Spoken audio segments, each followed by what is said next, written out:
स्वामी जी महाराज कहते हैं खोलो आंख निकटी देखो, और क्या खोलूं, खोल गई। कई लोग तो कहते हैं कि स्वामी जी महाराज ने खुली आंखों का साधन बताया। क्या खुली आंखों का साधन भी करते मेरा प्रयास है। कितनी एक कबीर साहब की वाणी भी आती है, आंखन मुंदू कानन रुंधु काया कष्टन धारू, खुले आंखें हंस देखो सुंदर रूप निहारू। जब पूर्ण प्रेम हो जाता, पूर्ण ज्ञान हो जाता, शब्द की कमाई पूरी कर लेता, वो बैठे उठे खड़े उताने कहे कबीर हम खुशी ठिकाने। पर कई लोग तो खुली आंखों का साधन करते हैं, वो चक्कर में पड़ जाते हैं। खुली आंखें इस तरह आसमान में देखते रहते हैं, फिर कहते तारे टूटते। अरे भले लोगों, जब आंधी आ जाती है, आंखों में रेत पड़ जा मिट जाती, फिर वो तारे कहाँ गए। और जब वो आंखें फूट जाती है, तब वो तारे चमकते वो कहाँ गए। इसीलिए संत कहते हैं अंदर की आंखों को खोलो, अंदर की आंखों खोलो और खोल करके जाओ देखो। जब कहते तुम्हें सुना नहीं कि महाराज जी कहा कर देखो आंदा, अरे तेरी बाहर की तो फूट गई, अंदर की तो नहीं फूटी से, अंदर की आंखें देखो। इसीलिए जो अंदर के चक्षु खुल जाते हैं, कसर कौन सी रह जाती, वो फूटते नहीं। क्यों आपको किसके खुले। अरे भाई सारे हन तो कंधे आए कि संत महात्मा हर एक हवाला दिन जाए खुल जाते हैं। जब अंदर के चक्षु खुलते तभी तो लेखा निमड़ता सूरत प्रकाश को देखती है, शब्द को सुनती है। जब आगे अपने घर चली जाती है, मण महात्मा के कहते खोलो आंख निकट ही देखो, और क्या कहूं खोल गई कि खोलो आंख निकट ही देखो, दूर नहीं हो परमात्मा तेरे अंदर है। हम तो जंगलों पहाड़ों में घूमते फिरते हैं, उसको तीर्थों बरतों में तलाश करते फिरते हैं, मालिक तो हमारे अंदर है। किस तरह है। महाराज कहते हैं जो तिल में तेल हर चकमक में आग, तेरा प्रीतम तुझ में तू जाग सके तो जाग। कि वो मालिक तेरे अंदर बैठा, जो तिलों में तेल है काट में आग है, इसी तरह परमात्मा भी तेरे अंदर बैठा हुआ है। जैसे मेहंदी में रंग छुपा हुआ है, इसी तरह परमात्मा तेरे अंदर छुपा है। पर अपना तलाश करना खुद न पड़ेगा, अपनी वृत्तियों को मोड़ करके अंदर ले जाना। इसी आधार पर तो कहते हैं कि बामण सोई जो ब्रह्म पिछाणे, बाहर जांदा भीतर आने, पाचू बसकर झूठ नहीं भाखे, दया जनेऊ घट में राखे, काम क्रोध लो मोह अहंकार न होई, चरण दास ब्राह्मण है सोई। जो ब्रह्म को पहचान लेता वो ही ब्राह्मण है। जैसे क्यों क्या कहते आप पिंड जीव, पिंड तो शरीर है, जीव इसके बैठे, सारे पिंड जीव हो, मगर बड़ा वो ही है जिन्हें ब्रह्म को पहचान लिया। नहीं पिंड जी तो तुम सारी ही कौम हो, सारे मैज वाले हो। क्यों पिंड नाम तो शरीर का है और जीव तुम्हारे अंदर, इसीलिए कहते पिंडित जीव। अब बताइए दूसरा कौन सा लफ्जों में फंस जाते हैं हम लोग, लड़ाई झगड़ा कर लेते हैं। असली ब्राह्मण वो ही से जो ब्रह्म को पहचान लेता, और यही गीता कहती है जो ब्रह्म को पहचानता वो ब्रह्म बेटा होता है, और उसकी शरण लो फिर पता लग जाता है। इसीलिए अभ्यास करना जरूरी है, शब्द की कमाई पहुंच जाओगे। आगे भाग तुम्हारा प्यारी नहीं परखो तो जून रही। अब ये कहते हैं, कहते आगे भाग तुम्हारा सजनी, और नहीं समझो तो नहीं परखो तो के जून रही। कि अगर इस बात को नहीं समझा और तुम धोखा खा तो फिर क्या, आगे फिर 84 का चक्कर फेरा प्यार है। यही कबीर साहब कह गए कि रुक गए कंठ 10 दरवाजे, मचगी घारी रे, मनवा नाहे बिचारी रे, लो बीड़ा नाहे बिचारी रे। कि जब 10 दरवाजे रुक जाते, कंठ रुक जाते, घारी मच जाती है, फिर कबीर साहब कहते अब पहली तो सोचा नहीं, अब क्या बने, पहली विचारी नहीं, तन पहली विचार करना था क्या कि सतगुरु पूरा खोज तेरे भले की कहूँ, तू पिछले की टेक छोड़ तेरे भले की कहूँ, तू शब्द रता गुरु छोड़ खोज तेरे भले की कहूँ, तू बहुत भोजन मत जीव तेरे भले की कहूँ, तू नींद भर मत सो तेरे भले की। कितनी लंबी चौड़ी बातें कही भले की कंदी। तो इसीलिए कभी कैसे पहली तो तन चेत नहीं किया, इन 10 द्वारों फंसा रहा। 10 द्वारों फंसा रहे तो मुक्ति नहीं हो सकती कभी भी। क्यों हमारे शास्त्र कहते हैं जिस द्वार के ऊपर मन की बैठक होगी उसी द्वार पर जीव को लकड़ना पड़ेगा। क्यों मन का गुलाम बन जाता नीचे उतर के। जब ये 9 द्वार से ऊपर चला जाता है तो फिर मन का काबू नहीं चलता नहीं, फिर सुर्त आजाद हो जाती है, अपने शब्द को पकड़ करके ऊपर चली जाती है। इसीलिए कहते अब भी नहीं समझो तो क्या को जोड़ भाई कि लग 84 का फेरा फिर 4 से रेट की तरह चक्कर काटते रहो, फिर आगे क्या कह सको। राधा स्वामी दयाल कहते कि मैंने कहना था भोज का, अब ना सुन थारी मर्जी से। इसीलिए कबीर साहब भी कहते हम तो भोज गई, फिर कोई भी नहीं समझे हम क्या कह सकते हैं, तुम्हारी मर्जी जैसा करोगे वैसा फल पाओगे। क्यों कर्मों का भोग सब न भोगना पड़ता। किसको भोगना पड़ता? मैं शब्द कई बार गाया करूं तो फिर बताऊंगा ये शब्द गा करके आपको कि सब ने अपने अपने कर्मों का भोग भोगना पड़ता।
सुनने महल में नौबत बाजे, सुनने महल में नौबत बाजे, तेरी बीण सितारा हो जे,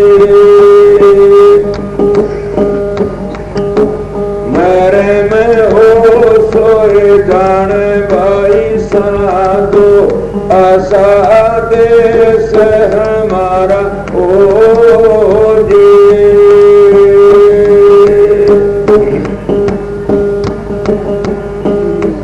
बिन बादल का बिजली चमक, बिन बादल का बिजली चमक, बिन सूरज उजियारा हो जे,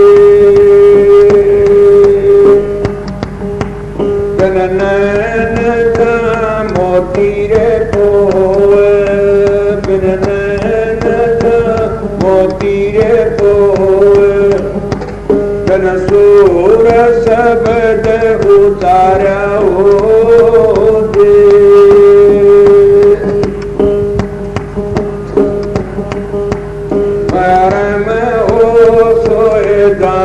भाई साधो, आशा देश हमारा हो जे, गोदले जाए बीरम से, गोदले जाए बीरम दासर से, आगे आगे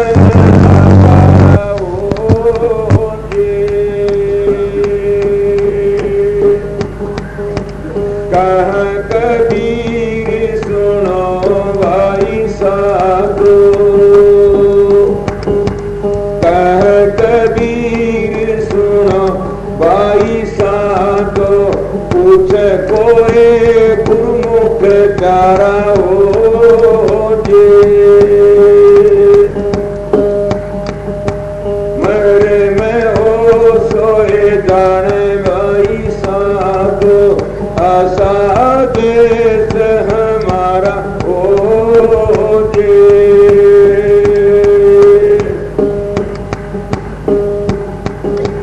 ओ अनगढ़िया देवा थरी कौन करेगा सेवा, जी अनगढ़िया देवा थरी कौन करेगा सेवा, गढ़े देव को सब कोई पूछे सतन करते सेवा, की गढ़े देव को सब कोई पूछे सतन करते सेवा, पूर्ण पुरुष अखंडी स्वामी का जान देवा, अनगढ़िया देवा त्रिकोण करेगा सेवा, की अनगढ़िया देवा त्रिकोण करेगा सेवा।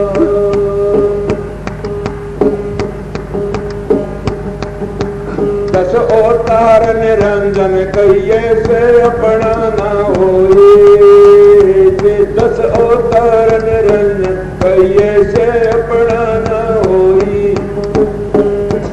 ये तो अपनी करनी भोगे करता और कोई, अनगढ़िया देवा कर कौन करेगा सेवा, की अनगढ़िया देवा कर कौन करेगा सेवा।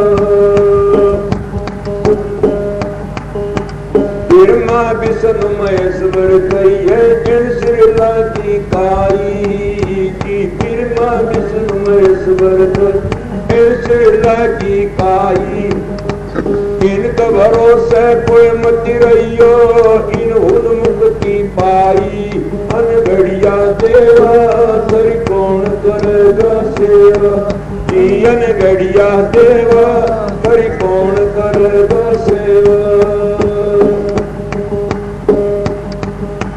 जोगी जपी तपी सन्यासी आप न लड़िया, की जोगी जपी तपी सन्यासी आप न लड़िया, कह कबीर सुनो वैसा तो शब्द लगा सरिया, अनगढ़िया देवा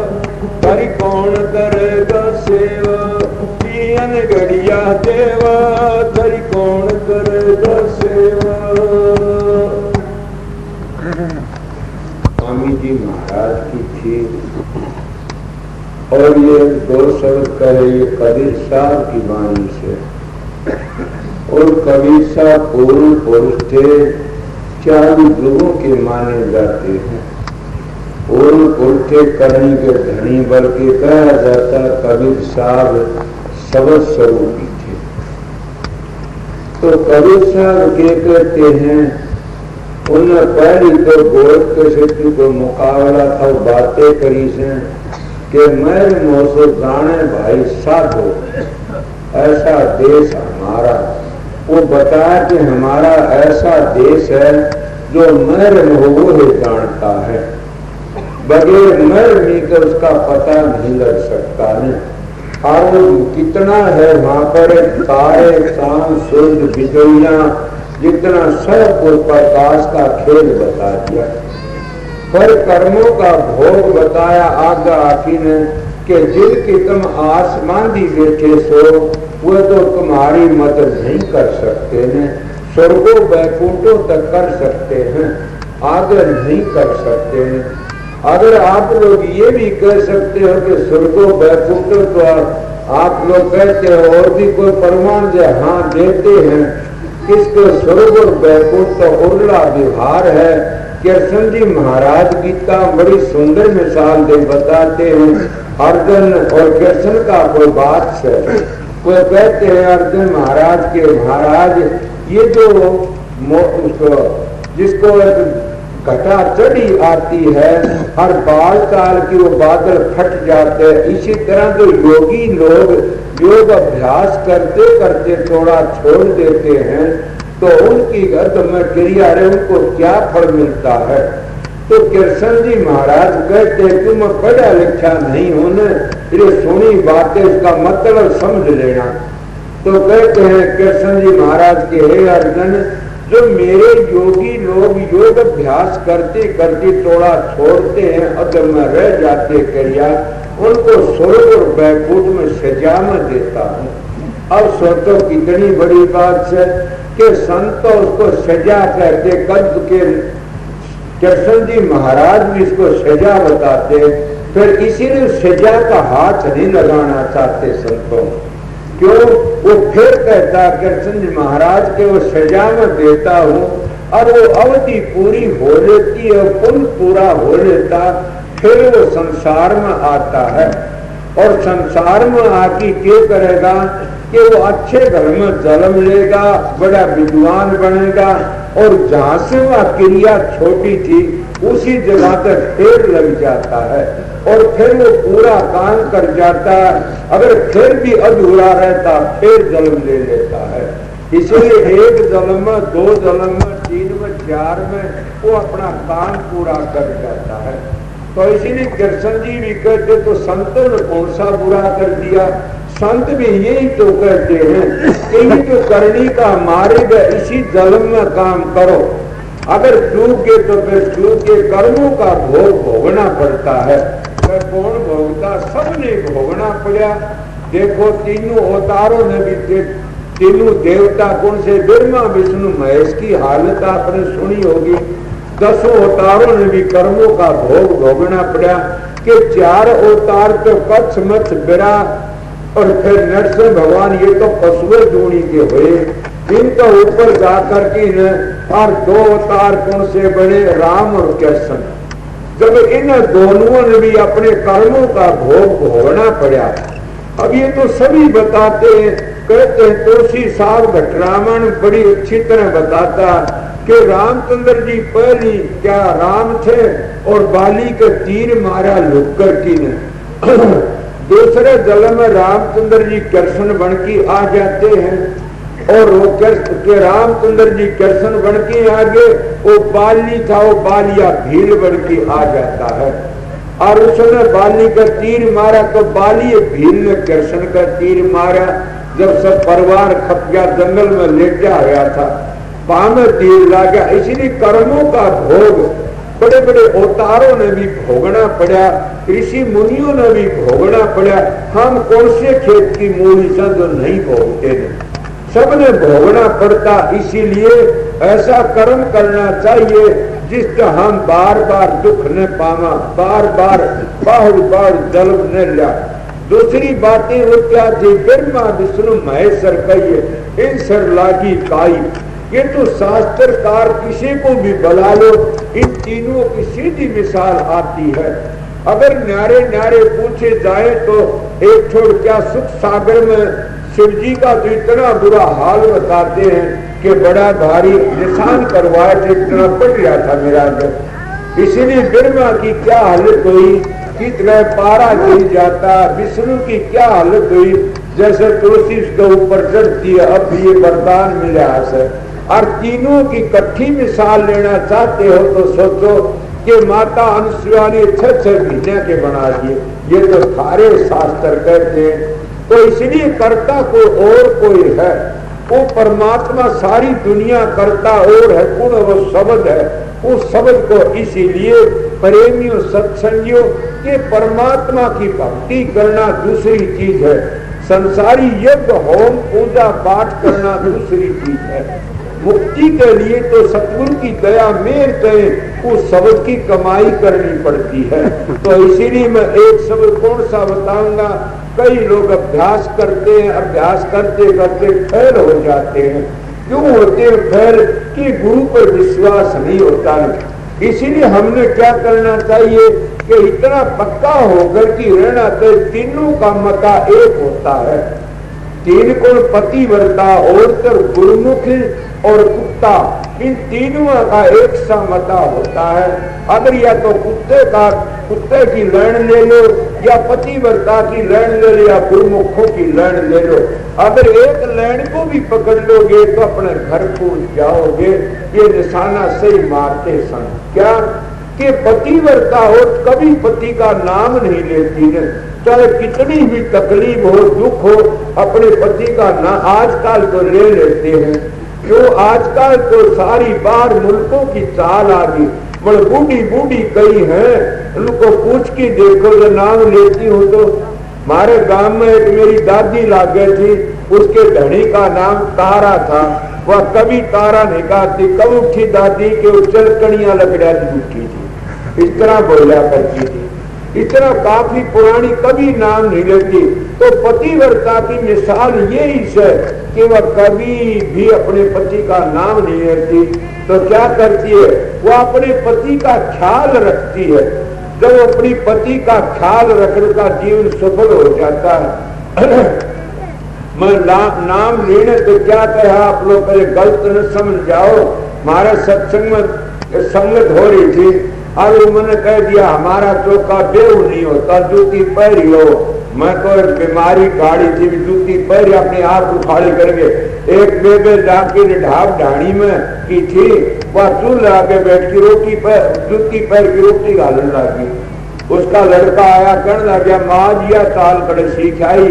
बोली भाई महाराज ने कही ऐसा हमारे चौका बेऊ नहीं होता है। वो मेरे पास में महाराज अच्छी बात बताने लगी, मैं क्या होया? बोली मेरी माँ तो जूती पैर की रोटी घाला करे से। मैंने बोला भाई समझा, इस तरह का गलत न समझाओ कि स्त्री अपने पति का न, इसका भाव अर्थ यही है कि पतिव्रता और अपने पति का ख्याल रखती है, वह कभी परमात्मा का नाम नहीं लेती। माता अनुसुईया ने कभी परमात्मा की भक्ति नहीं करी ने, तो क्या करे? अपने पति की सेवा करी, अपने पति की पूजा करी, उसकी सेवा में रही। उस माता अनुसुईया ने कभी परमात्मा का नाम नहीं लिया। अपने पति की सेवा में कितनी ताकत आ गई उसमें कि ब्रह्मा विष्णु 6 महीने के बना दिए। मैं पूरी कथा नहीं करना, रामदास के काफी दे दिए, 6 महीने के बना दिए। जब वो उल्टे बनने लगे तो माता अनुसुईया करने लगी तो ऐत्री ऋषि करेंगे। अपने पति का बलाया करने लगे, मैं 6 महीने बना दिए, मेरा धर्म छीन करना आए थे, अब इनको सामर्थ करो। उन्हें कमंडल दिया, पानी का छिड़का मारा, वो जू के जू। अब कौन है? परमात्मा और ही कोई है। ये तो इनका काम क्या है? ब्रह्मा का काम है सृष्टि का के रचना करना, विष्णु का काम है पालन करना, शिव जी का काम है संहार करना। इनकी तो ड्यूटी है, तीनों हमारे शास्त्रकार कहते हैं। इनकी भी म्याद है, फिर बता देता हूँ।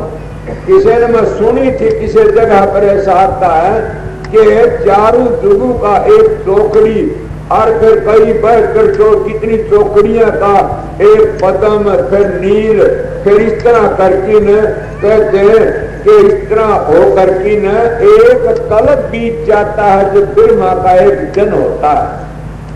सोचो तो एक जन होता है ब्रह्मा का और के अंदर के 14 जन्म होते हैं ब्रह्मा का एक जन्म। इस तरह बता अब बताइए कि ये काल में खाएगा नहीं, जरूर भी खाए काल में आ जाते हैं।